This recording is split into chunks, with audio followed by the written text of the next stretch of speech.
So good afternoon, everyone. Thank you for joining us. David is a multilingual Toronto-based educator empowering international students to launch meaningful careers and thrive in their new home countries. He is the director of Orbit 5, a global community of support where students get together to navigate challenges that come with COVID-19 through weekly webinars, events, and one-on-one coaching.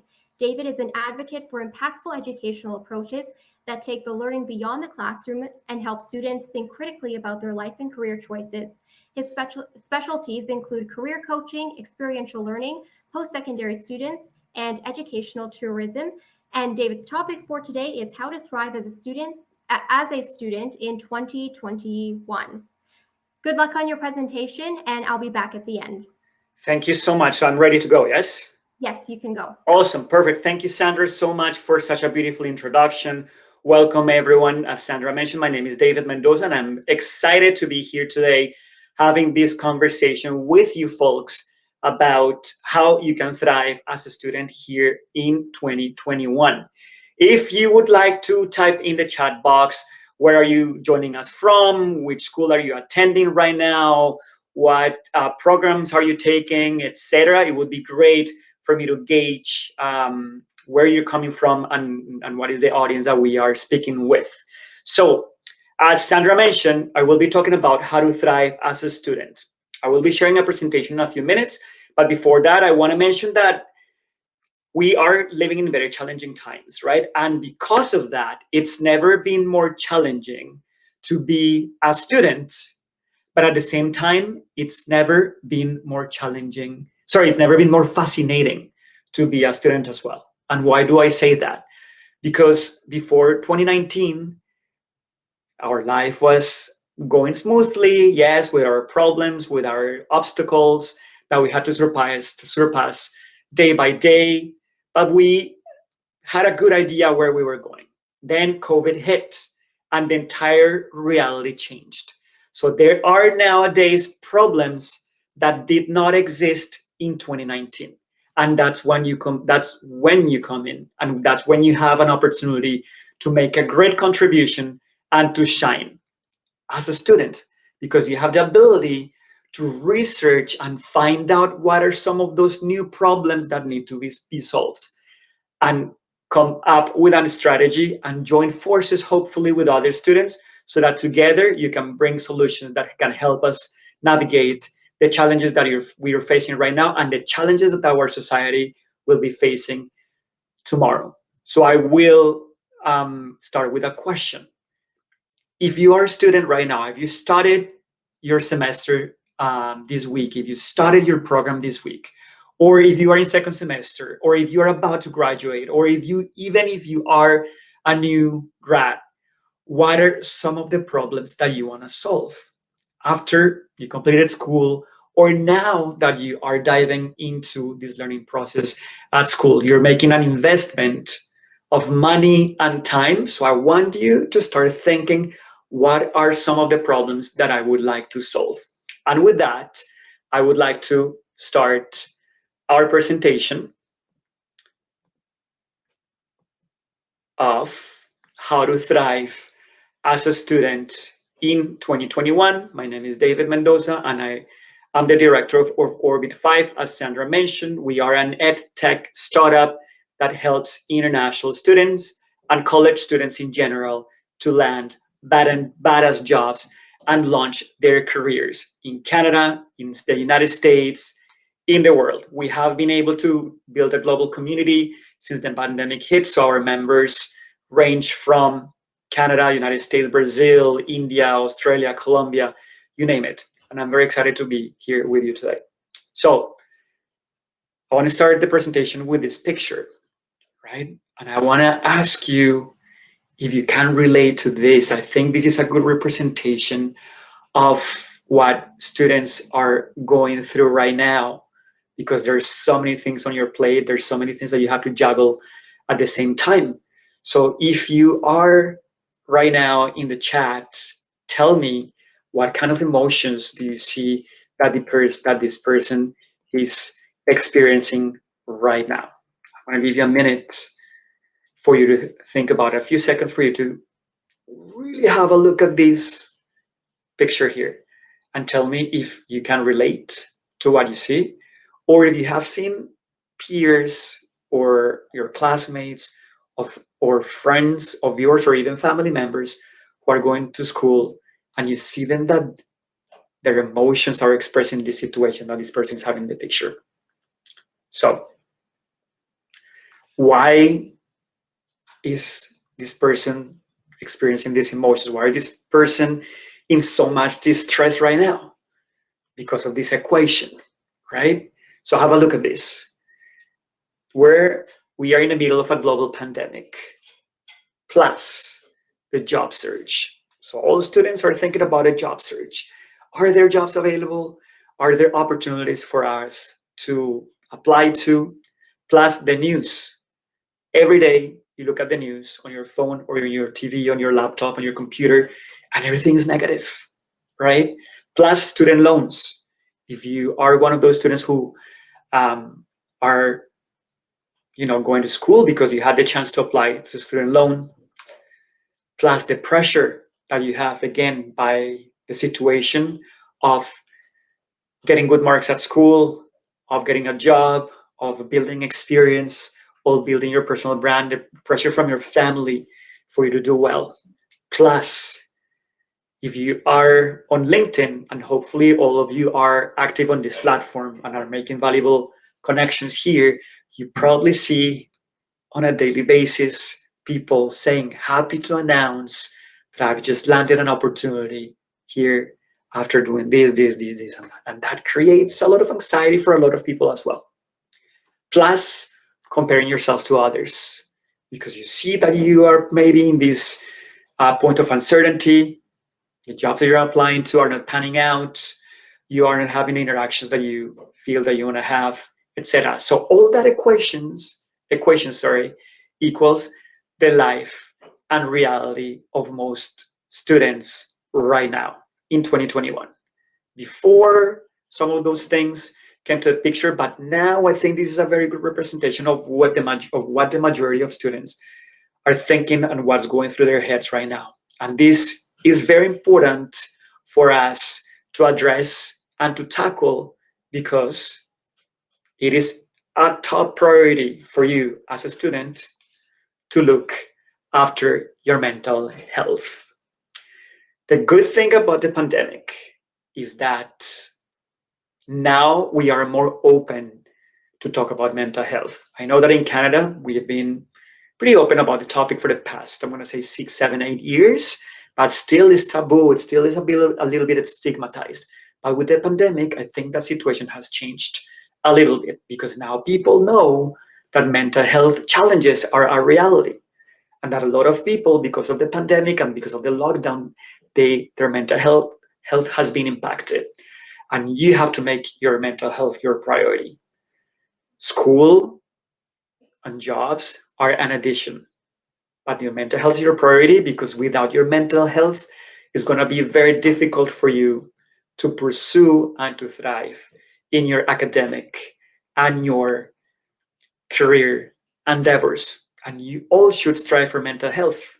The good thing about mental health as well, and about the concept itself, is that before, people usually used to associate it with the illness, when in reality, mental health is a great thing, because we all should strive for it. So I encourage you to really think about this and define strategies and take steps for you to be able to have your mental health on point. If you feel that you're doing great, excellent, share with others what are some of the things that you're doing for self-care that are helping you to navigate this challenging situation.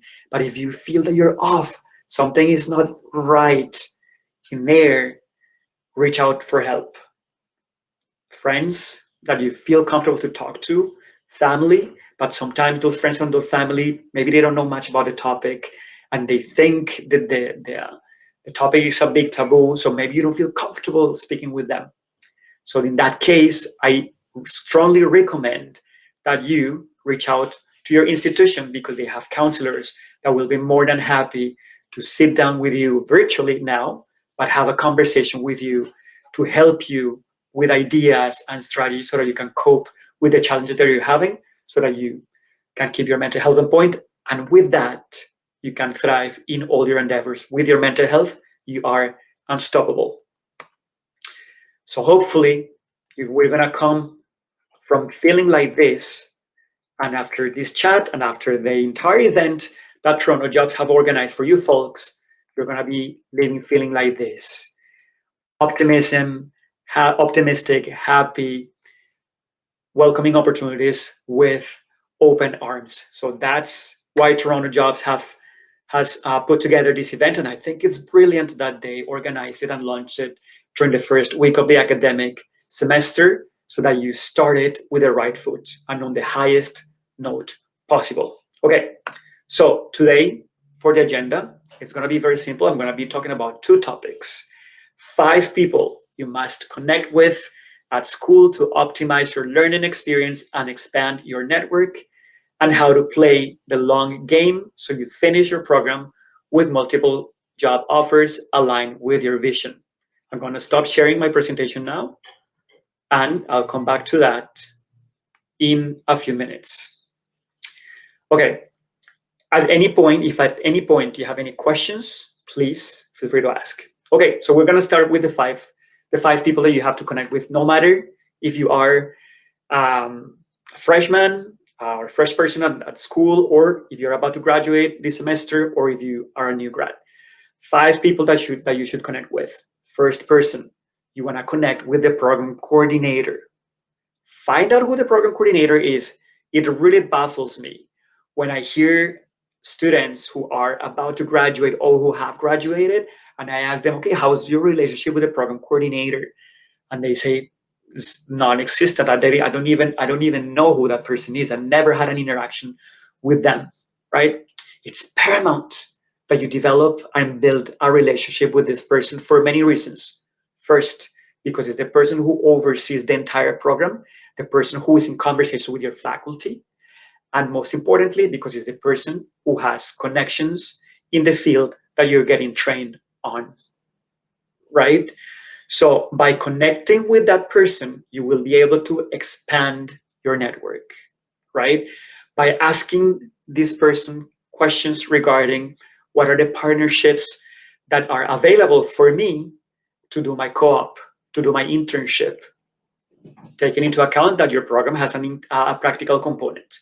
But even if it doesn't, you can ask them who are employers in the field that they know that they can connect you with for informational interviews. Okay, so say, for example, that your program has a practical component, and you ask your program coordinator, who are some of those employers that we will be able to reach out to do our placements, practicums, internships, or externships, and they give you that list. So my suggestion is that you go ahead and have a look at that list, research those companies, and start building connections with folks who work for those companies. And at the early stages of the semester, it's easy because you have nothing to lose. You're not in a rush, right? So by having conversations with people, you will be able to define if the products or services that the company offers are aligned with the products or services that you want to work with when you are developing your career. You're going to be able to define if the values of that company aligns with yours. You're going to be able to see what the culture of the organization is, right? And with those insights that you will be getting from people who you are connecting, you can build a strategy to see how you can land an internship, a part-time job, a volunteer gig, or even a full-time offer before you graduate. So it's very important to start connecting with those people. But the program coordinator is the person who can help you open those doors. And as a personal experience, I can tell you, because I've been working in the post-secondary system in Ontario for over 12 years now, and I've been part of the whole gamut. As a student, support staff, and now as faculty. And I have a lot of friends of mine who are program coordinators, especially at George Brown College, which is where I teach. I can tell you that when a student is curious and takes the time to develop their relationship with the program coordinator, that program coordinator is going to do their best job to help you succeed, but because that's their job. The job of the program coordinator is to help you succeed. And most importantly, also, is because they need success stories, right? Especially now that enrollment is decreasing a little bit, right? That people are not sure if they want to go to school or not because of the situation, because they don't want to probably do a lot of online learning or learn from home and pay the same amount of money, right? Coordinators need success stories right now. So build that relationship with your coordinator. So one thing that I would like you to do today after the event is over, if you don't know who the program coordinator is, find out, send them an email, and tell them that you want to share who you are. And once that happens, share your story, who you are, what are you excited about, and what are the challenges that you think that you will be facing that will prevent you from excelling in the program, so that you can together work towards having a great learning experience at school. So that's person one. The second person that you want to connect with, an alumni, okay? Someone who graduated from your program, from the program that you're taking. And if, for example, you're taking a program and you're not very satisfied with that program, or you want to take another one, or you want to change or switch programs, then you want to connect with an alumni of that program of your interest. And again, it's very important to connect with this person because you want to get insights from someone who is in your shoes, who already walked the path that you are walking right now. And it's great, and it's easy to connect with those people because they're part of your alma mater, right? And they will be able to give you a lot of insight, and they will be more than happy to help you out because they know that they were in their shoes. And one of the things that are also a great thing that the pandemic brought to a table is that most people are very empathetic now, and people want to root for one another and collaborate. Very important as well to connect with an alumni. And also, one of the questions that you can ask the program coordinator is that, can you connect me with folks who have graduated from the program? Because I want to see what they're doing. I want to ask what the challenges, what are the challenges that they faced when they finished their program, and what are the challenges that they face as students, and what did they do to overcome those challenges. Again, it's a matter of expanding your network. The bigger your network is, the more eyes are around you, keeping an eye for opportunities for yourself, the easier it's going to be for you to land opportunities that you deserve and that do justice to the investment that you are making right now. So program coordinator, alumni. The third person that you want to connect with is a staff at the college, right? So what you have to do, you want to identify the different services that are available in your institution, right? And see which ones resonate the most with you and which ones can provide you with tools for you to have a great learning experience, and so that you can make the most of your time at college and start building relationship with the people there. Start with one person, befriend that person, right? Ask them about their lives, tell them your story. Again, it's a lot about storytelling here, exchanging stories, right? We are all made of human stories, and that's what moves us. That's what brings us together, okay? Staff, say, for example, someone at the career center, so that they can help you put a strategy together for you to start building your resume, your LinkedIn profile, preparing for interviews, preparing to build confidence for when you have informational interviews, maybe with a potential employer or with someone who works in the companies that you want to work for.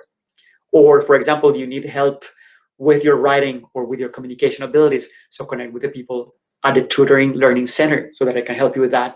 Or your mental health is being impacted by all the pressure that is around you. So connect with people in accessibility services and the counseling department so they can help you with that. Or you want to have the chance to interact with other students and have the chance to go to different events and activities.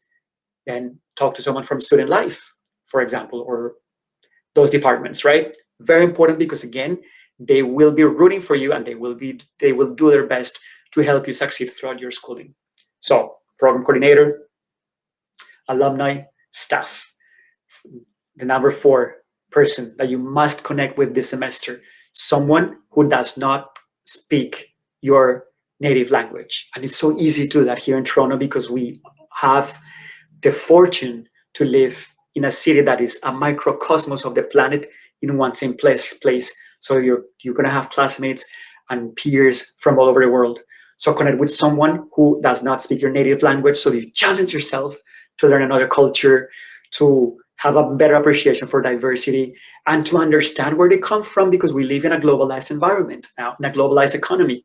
And if you start doing that and then understanding other cultures and interacting and navigating other cultures easily, being culturally fluent, you will be able to navigate a global economy easier and open more opportunities for yourself. And the fifth person that you want to connect with is a student who is taking a different program from the one that you are taking, right? Why? Because you should not limit yourself. Again, you're paying a lot of money. You don't have to limit yourself to just the people that you're taking classes with. Go beyond that.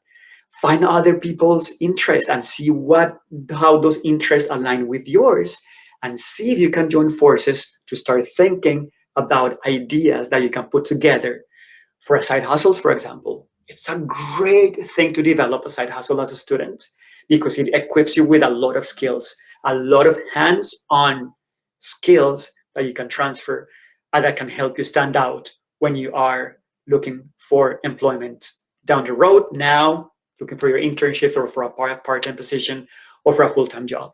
So those are the 5 people that you want to connect with, right? To make the most of the experience and to optimize your learning throughout your schooling and to open doors. Remember that it's all about human connections and it's all about the network that you have. If there's a saying or a sentence that goes around LinkedIn a lot, and it says, your network is your net worth. And I think it's a beautiful sentence that really exemplifies the power of connections. And as a study, you want to have a lot of connections. We did, at Orbit 5, we did a survey the other day about the main barriers that students see that they can be facing. And they say, first is the lack of confidence, the lack of clarity, and the lack of a network. So if you start by connecting with those 5 people, and by that I'm saying only those 5 people, because by connecting with those 5 people, you will be able to connect with more and more and more and more. Always ask those people, who else do you recommend that I connect with? And you can expand your network, okay? All right, I'm gonna share my screen once again. Okay, so again, just to sum it up, 5 people that you must connect with this semester: the program coordinator, staff member, an alumni, a student whose first language is not the same as yours, and a student from a different program that is not yours. By connecting with this, you can tackle the main 3 challenges that students are facing right now: lack of confidence, not feeling comfortable with the communication skills, and creativity. Confidence is a huge one, and students sometimes are like, well, but I don't have a lot of value to add. You do have a lot of value to add, but you have to understand what your challenges are, and by asking questions to people, especially in the fields that you want to dive into, that you want to break into, you will be able to understand what are the skills that you need so that you proactively can work on those and build that confidence so that you have more robust communications when you talk. And then your communication abilities are going to be one of the strongest points that you have to promote yourself when you are looking for work or opportunities. And creativity. A lot of people, this is especially when it comes to a job search, right? A lot of people are just applying online, sending 200 resumes online a month, and they're not getting any traction, any calls back, because their resumes are not getting to touch human hands. So you need to be creative to stand out in the job search process. I'm going to give you an example. The other day, a student of mine, I'm working with him, and he wants to change a job, and he found an opportunity at a company that he loves. And he told me, David, I really want to apply to this position. I love it, right? And I saw that the hiring manager is from my home country, right? And I saw his LinkedIn profile. So I want to apply as soon as possible because I don't want to miss the chance. So we have a look at the profile, and usually I said, let's try to build a relationship with the person first and that. But what we did creatively, we sent him a connection request. Well, he did, but we crafted a connection request on LinkedIn saying, saying that he was very excited to see that someone from his home country was working in our organization, making such an impact, and that he would like to be part of that team. And he was asking for the chance to have a conversation through an interview to showcase them how their abilities, their experience, and their values align with the company's vision. And that grabbed the hiring manager attention right away. He accepted the connection request, and half an hour later, that person was giving the student a call and telling them, I saw it that you sent your application. I saw it. I like your resume. Let's have a conversation in a few in a few days. So now he's waiting for that call to go to an interview and see what happens, by being creative and not limiting just to apply online. Okay. Now, the long game, right? There's a sense of urgency right now. People want to have, oh, you want to experience, success overnight, and the game is not played like that. Especially if you are starting your journey right now, it's a long game. That's why you want to connect with as many people as possible, so that they can help you develop a strong strategy. So you're playing the game strategically and you win. So you want to start thinking about your personal branding. What do you want to be known for? So think about, when you are promoting yourself via resume or LinkedIn, if someone in the industry of your interest landed in your profile or in your resume, what would you like them to see about you? What would you like them to know about you? So start building that personal brand. Engage on LinkedIn. If you want to take the risk and start creating the content, that's a great way for you to build your personal brand and gain visibility that can help you open a lot of doors. Storytelling, right? And this ties in with the communication skills. Find out, what stories do you have to share that showcase your best elements, that are related and relevant to the jobs that you want to apply to, that are relevant to the industry that you want to break into. In order to increase your storytelling abilities, you can have informational interviews. Talk to people, not to ask them for jobs directly, but to gain insights into the skills that you have to develop to be more competitive in your industry or to apply for that specific company, the problems that their companies are currently facing, so that you get that information, you start thinking about how you could help them solve those problems and again make an impact. And also, when you play the long game, you start developing skills that will make you more competitive. The other day I had a conversation with a manager at LinkedIn, and she told me that among the most important skills that every student should have right now in order to thrive and make an impact are empathy and emotional intelligence, adaptability, and innovation. And I wanted to add two more: communication and conflict management. Empathy, we are all impacted by the pandemic, right? So it's good to check in on one another, and when you connect with other people, ask them about things that they do for self-care and how they are coping with the uncertainty and the pandemic. Adaptability, think about things that you have done to adapt to this new reality. If someone asks you at a job interview, tell me, what have you done to adapt to the world of online learning? Or what are you going to do to adapt smoothly to working from home? Innovation, think about new things that you can implement. You don't have to reinvent the wheel, but bring in new ideas. Communication, verbally, orally, and listening, right? So you want to make sure that this is one of the best elements, because it all comes down to the ability to communicate your ideas, your value, and how you can help the companies that you want to work for to solve their problems. And conflict management. Conflict is not bad. It's good when conflict happens, because it forces you to have a conversation with someone about things that you can all work together to improve, right? So these are things that you can take into consideration in order to feel very confident to play the long game. So once you graduate, you have an array of job offers lined up for you. Picture yourself graduating with 3, 4, 5 different offers, where you actually have the power to choose from those, where do you really want to go. So you're not just accepting whatever is thrown at you because you don't have any other options, but picture yourself having different offers given to you. Okay, so hopefully with all this, by playing the long game, connecting with these people, and building the confidence that you have to build when you believe in yourself, because you can do amazing things as a student, is going to feel like this when you graduate. It's going to be a party, celebration, and you're going to have a great time as a student, a great experience. Okay. I want to ask you in the audience if there are any questions that you have while we wait for Sandra to wrap up the session. Are there any questions that you have at this point? Is there anything that you want to ask? Are there any doubts? Are there any challenges that you're currently facing that you don't know, you're not sure how to tackle? I'm all ears. I would love to hear from you as well.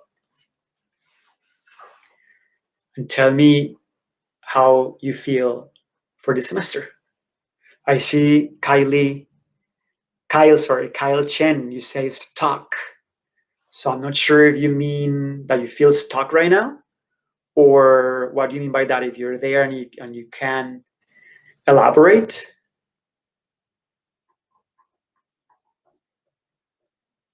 If you're there, Kyle. If you're stuck, sorry, that was a previous question you asked. Oh, yes, the person who in the first picture, right? What is the person when it's like this? That person's feeling stuck, and that's what happens to a lot of people. And I experienced that myself when I was a student many years ago. When I finished my program, I was feeling stuck because I was feeling that I was more lost than when I completed high school. But I didn't know better. I didn't do the things that I'm advising you to do today. I didn't do anything. I just went through school and just sat down in class, getting distracted, not pulling my weight, not asking questions, and not getting involved with activities at my school.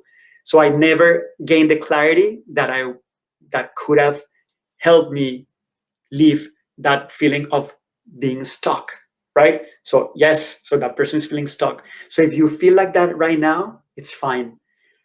Ask questions. Again, connect with people. There's nothing more important right now for you as a student than building connections. Because yeah, you're young, you're building your experience, and people understand that you are just beginning your journey. But you, by connecting with people and by asking about their journeys and by showing them who you are, sharing their story and telling them what your interests are and what is the value that you can add them, you can gain clarity about the paths that you want to walk. It doesn't matter what field are you getting trained at the college right now, right? It doesn't matter if you're in a business program. It doesn't matter if you're in health sciences. It doesn't matter if you're in hospitality. There are many areas and streams that you can take, depending on the programs that you want. But you do want to have clarity, right? And by connecting with people, right? Alumni, maybe other students in your classes who are already working and stuff, you can have more clarity and you can make more sound decisions that will help you feel not stuck, that will help you gain the clarity that you need to thrive in your endeavors. Okay, so let's see. Kyle has a question here. My question is, what do you think is the ratio of time to split between applying to jobs and networking and connecting? Excellent question. I think it should be 80-20. 80% connecting and 20% applying online. Now, it should be a combination of both things for sure. But here's the thing. The problem is when you apply online only, you usually apply to all places, random opportunities, etc. So then it's so many places that you apply that if somebody calls you, you don't even remember the place that you applied to.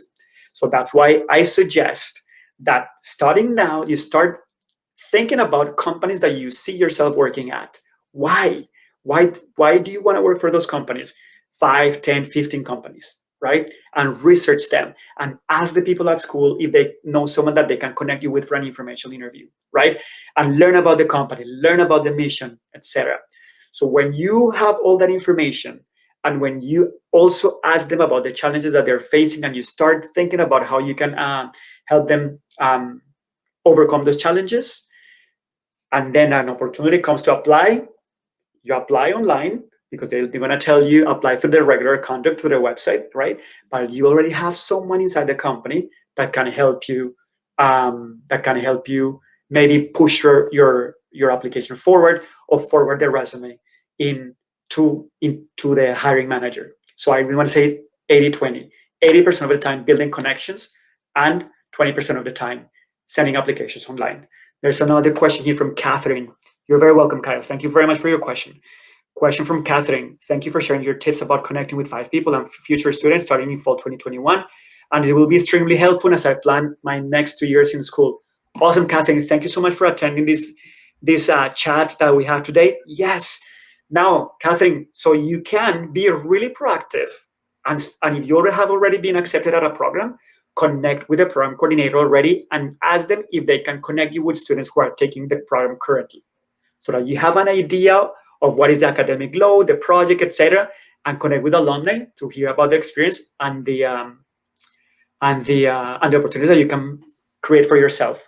Congratulations, and hopefully you will succeed in your future endeavors. I'm pretty sure you will. Thank you so much for the question. Hi, David. Hi, Sandra. Hi. Sorry, I don't mean to interrupt. I know that we're having a really good discussion here, but I just wanted to add, if you could put in your contact information into the chat Yes, section, just so the viewers here are able to copy and paste that in their notes. And if absolutely. they Just would give me like to one reach out, second. yeah, and if they would like to reach out to you after the event, they're able to do that. Absolutely. So I'm going to share with you folks here my LinkedIn profile, the URL for my LinkedIn profile, so that you can connect with me. You know, when you send the connection request, tell me that you attended this chat with Toronto Jobs. I will be more than happy to connect with you. And every Monday, I give a free webinar where I bring a guest speaker to talk about different areas of the of career development and professional development. Are free, so I will be more than happy to welcome you to the community as well. It's a community of support that we've been building for the past year, and we all together are navigating the challenges of COVID-19. And the students who are part of the community have found incredible jobs at Scotiabank, RBC, Daranaya, Western University, even George Brown, different places. So I would be more than happy to welcome you to the community. So please connect with me via LinkedIn so that we can take it from there. Perfect. Thank you so much for your presentation today. It was very, very insightful. We have a couple more sessions starting at 3 o'clock, and we do have a panel starting at 3:30. And if you'd like to connect with David, as he said, after the event, you can connect with him on LinkedIn. Awesome. Thank you so much, Sandra, for the invitation. This was amazing. And I hope you folks have a beautiful rest of the event. Thank you, Toronto Jobs, for organizing this. It was incredible. Thanks so much. Thank you. Bye-bye. Bye.